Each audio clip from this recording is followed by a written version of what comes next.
and I have still not lost my focus.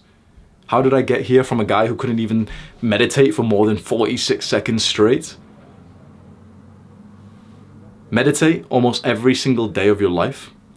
Doing your meditation inside of your morning routine for me is absolute crucial. The only time I've ever been able to meditate consistently is when it's in my morning routine. If I don't meditate in my morning routine, I just miss literally 50, 60, 70% of days.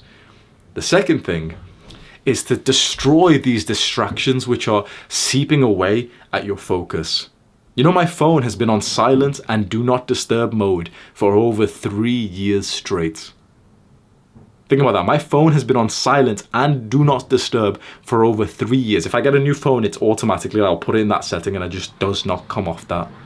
For the last few months, my phone has been on airplane mode when I'm not using it. This video is 54 minutes long. I promise I wasn't thinking this. Do you want to see right now if my phone is on airplane mode? I don't know. Is it? Sometimes I turn the internet on and it is. The internet is on as well, fair enough. I didn't turn the internet off before, but it's still on like the airplane mode there. Usually what I do is it's on airplane mode and I turn the internet on to use it, then I turn the internet off. Sometimes I kind of forget to turn the internet on. So I've got like a 50-50 bit of success there, so. Another thing that I've done, I've went on my phone. If you go onto general notifications, I went through every single app and turned it off. You know, the notifications. And also this, a lot of phones have this these days, where if you press the screen lights up, or if there's a notification, the screen lights up, or if you just even, like, this is called Rise to Wake, if you just pick up your phone, the screen lights up. My phone does not light up for anything. I have to manually press the power button for it to turn on. And there's no emoji, there's no notifications there. I don't get notifications, so that this way my phone is quiet, there's no disruption to my focus. And I'm being challenged right now. The door has rang 3 times in the last 10 minutes, and I'm still able to speak to you exactly the same. This is a skill and asset that I have literally trained so that I can stay focused. Imagine if my focus went away 10 minutes ago. Imagine if I was there like, oh, goodies, you know, Amazon parcels come. I wonder what it is. Imagine if my phone went off whilst I was recording this and I was like, oh, well, you know, the editor will clip this bit out. What's going to happen here? And my brain starts thinking of something else. What's the Amazon parcel? I don't know what it is. I don't know who's outside. I'm assuming it's Amazon because they usually come at this time, but I don't know. What I'm trying to say is that you must set up this distraction-free lifestyle so that you can focus. You don't want anything else in your peripheral vision. You don't want any sounds to pop up. You don't want to be working and then your phone goes off. To me, that's disrespectful. I'm telling you, you're disrespecting yourself with the way that you live. If your phone is loud, it shows me that you don't have that much respect for yourself. I'm just going to be honest. Maybe you live a completely different life, but if you live a life where, for example, your work is on your computer and you know the importance of focus, you know that a notification sound can pull you away from your work. If your phone is still on loud mode, if your phone's notifications aren't turned off for any limiting belief, it shows me you don't respect yourself that much. Now, if you want to respect yourself more, then here's the actionable step. Go onto your phone right now. I'll do this with you. Go onto your phone right now, go to the general, or the settings, and go to general, and there's a notification. You got on iPhone, you can just search it, or it's right there at the main page. There, click on notifications. And all these apps, you can turn them off. Every single one that gives you notifications, Instagram, Spotify, bank account, WhatsApp. If someone texts me, I don't see it until I click on like the actual texting app. WhatsApp, for example. I don't see the notification. I don't see it. It doesn't pop up in my screen. It doesn't make a sound or anything. Now you might be thinking, wait, but you'll be replying to people slower. What if there's an emergency? Emergencies, you depend if you are the first protocol for someone to message you. If, for example, you've got a son and you need to reply really fast just in cases, fair enough. But what I will tell you is there's been no emergencies in the last 4 years, 3 years. There's been none. What if someone texts you and you don't reply fast enough? Bro, what if you do reply fast enough? What if you do reply fast enough and now you're living this kind of life where you are this guy who replies quickly? Where you're this guy who will interrupt your deep work, your focused work, just to quickly reply back to someone because of insecurity. Because that's what it is, right? It's insecurity. When you feel secure of yourself, you don't worry, oh man, you know, what if someone gets upset that I didn't reply fast enough? You literally think in a non-disrespectful way, fuck them. If there's anyone in my list who gets offended that the fact that I've replied slowly, fuck them. Because this is the priority. My growth, my focus, my mental health is the priority. I think this needs to be normalized. Now, I seem like an asshole for saying this, and people might be watching thinking, oh, but you know, your friends should be really important, but what if your family messages you? They can wait. This video will be done in 10 minutes and I can check my messages then. Why would I interrupt my potential for the gift that I could give to the world with my work? You know, your work is like the vessel for your contribution for humanity. Why would you sacrifice the quality of that with these routine distractions? So for this actionable step, there's multiple things you can do for your phone that will destroy it as a source of distraction. Number one, literally just put it on silent mode. This is good for you. I know it can seem a bit scary because the first time I was considering this, I was thinking, wait, what if I'm slow to reply? What if like a girl messages me and I don't see it till the next day and I don't end up fucking? Bro, who cares? What if you do see it? What if you do go and waste your life? And what if you literally achieve 60% of your potential? Because you do realize something. The smallest negatives to your work equal an absolutely massive, catastrophic sacrifice in the results that you get. Do you understand what it means to be a winner? What it means to be number one? I want you to imagine right now, there's a race and there's Usain Bolt. He's the fastest man alive. He wins the race. The attention, the money, the congratulations of the entire world, 99% of it goes to Usain Bolt, number one. The second guy, 0.8% goes to him and 0.2% goes to the other guys who, you know, they get interviewed. Usain Bolt is the fastest man alive, right? Tell me who the second fastest man is on the entire world. Nobody knows. Who's the second man who ever stepped foot on the moon? Nobody fucking knows. The first person, the winner, the number one, he gets the magnitude of results. And the guy who's second place, by the way, second place does not mean he's significantly worse. Second place usually literally means like 0.8 seconds slower, right? If Usain Bolt got 100 meters in 6 seconds, the other guy got it in 6.4. So he wasn't significantly worse. The other guy lost because he had one bad day 3 months ago where he missed training for some bullshit. So you've got to understand the smallest thing that you do gives you the biggest difference in the rewards of life.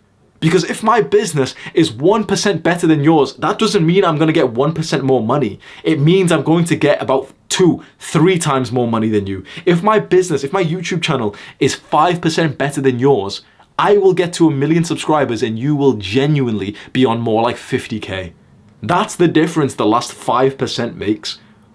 And so do you want to sacrifice that 5% to be the little spurg who's always quick on his phone to reply?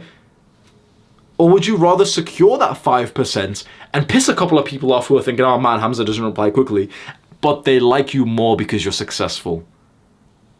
Because when you're the winner, everyone sticks around anyway, even if you take a while to reply, and soon people kind of like respect it about yourself. Right now, if you do this, people won't respect it in you because you're still a loser. Let's be honest, you're not like the winner or you know, your business isn't making us fuck ton of money or anything, right? So when you first start to implement these practices, and you start to detach away from your phone and stay more focused on your work and routinely go hours without checking your phone, which for some people, they don't even believe that's a possibility. I check my phone about 5 times a day. I genuinely sometimes don't check my phone till about 2 p.m. I hope that you can believe this. There'll be some guys who are watching this sure that I'm lying or exaggerating. You can get to a point in life where this is absolutely normal. There'll be some productive guys who know that, yeah, that's not even special. It's, yeah, whatever. There's a lot of guys and young girls as well who wouldn't believe this.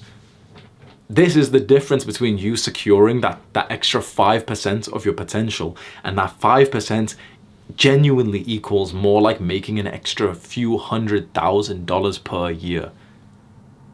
It means you being better than the competition, which is huge.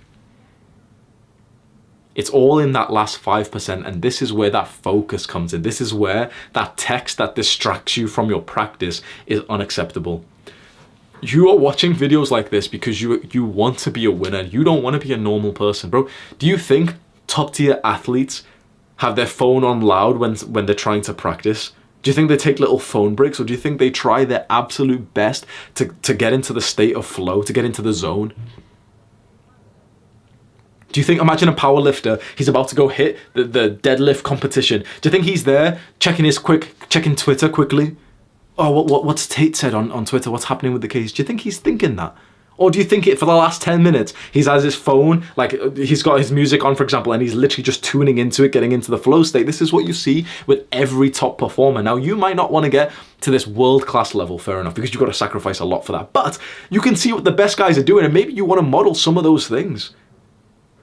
The other thing you can do is turn your phone on grayscale. You can literally just go to the settings, search for grayscale. It's usually in the accessibility section, and that will make your phone black and white. That will always serve as a reminder for you to take a little bit less time on your phone. The idea behind this book, which really helped me, was to prioritize your focus in your work and to just push off all of these distractions as if it is your duty as a man to like really be focused. That's the concept of deep work. It's where you set the task and you just do the task without any micro change in the middle. So that means if I was going to do this video, I wouldn't pause it to go do something else for a couple of minutes. That would seem ridiculous. Like, I'm lucky as a YouTuber, it's something so clear that I wouldn't just like pause this video for no reason. But most people do that with their work. When you've got some homework or you've got something on the computer and you're kind of doing this task right now, but then you check Discord, then you check your messages, then you open Discord and the noise pops up, then you check it quickly because you're a Jeffrey and you can't control your brain when you get a notification. You listen to music at the same time. These are all things that are sapping your potential. Why don't you, when you're working on a task, you just work on that task?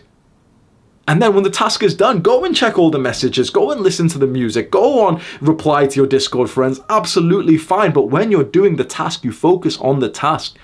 Every guy knows this. When you go into the gym, those days when you don't even check your phone and you're just there with the hoodie up, you get the best fucking workout that you've had in a while. But those days that you're there and you're texting a few people and everything, and you're like, oh, well, I'm on a rest break anyway. I've got 90 seconds, so I may as well just check your phone. Those times, it's so weird because you would assume that texting doesn't change your focus in the gym, but it actually does. Guys know this. You never hit a PR when you've just had a set, when you've just been texting. You hit the PR when you literally don't even touch your phone, your hood's up, you've got music playing, and you're literally just there like a psychopath, just waiting for the next set. Every fucking guy who goes to the gym knows this, because this is your focus.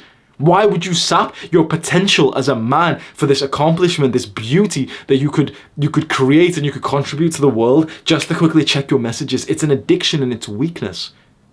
I hope that by now you agree with this, but if you do, you need to follow this actionable step. You need to go and use this immediately. Like right now, grab your phone, put it on silent, turn off the notification. When you're doing a task, the idea is that you just focus on that one task. You try not to even move your eyes onto anything else, because I'm looking at you right now. If I start to kind of, get a bit bored and I look around the room and I see that book over there, then I see my passport, then I see my phone, then I see that other book, then I see the pieces of like paper and plaques on my wall, and I see my journal. Imagine how many extra thoughts my brain would start to think about. That book, something I learned there, my passport, where should I go to next? My phone, maybe, Andrew sent me a message. The idea is, if you can do this is one final quick tip that I found, which is quite autistic.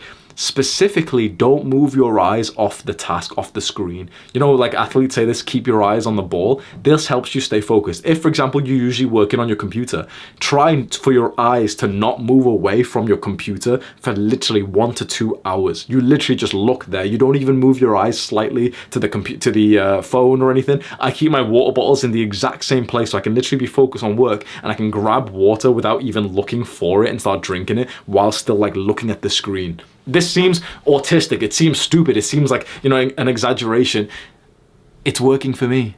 See those plaques, bro? You want them, don't you? There's a lot of guys, YouTube's the most in-demand, most competitive job in the entire world. How do you think I got here as a guy 3 years ago whose brain didn't work when he was trying to read? This is why I'm speaking so seriously to you. This isn't even for you, this is for younger Hamza, to just tell him what exactly I did. These were 3 books that really helped me. If you want to help me just as like, a return because I've made this video for you and everything, the top link in the description, Adonis School. If you want to be an entrepreneur and you would like this concept of like learning and using self-improvement and these weird hacks of like learning about focus and everything, these are things that I've obsessed over for 3 years, and I'm literally teaching that along with all my other teachers that I've employed. Adonis School is a beautiful place. If you want to be an entrepreneur, go click that top link in the description right now. If you also just want to help me for free and everything, what you can do is just click on the share button underneath like this video and go send the link out to a bunch of like the friends and group chats and DMs that you're in. Do the hard work, especially when you don't feel like it. Mwah.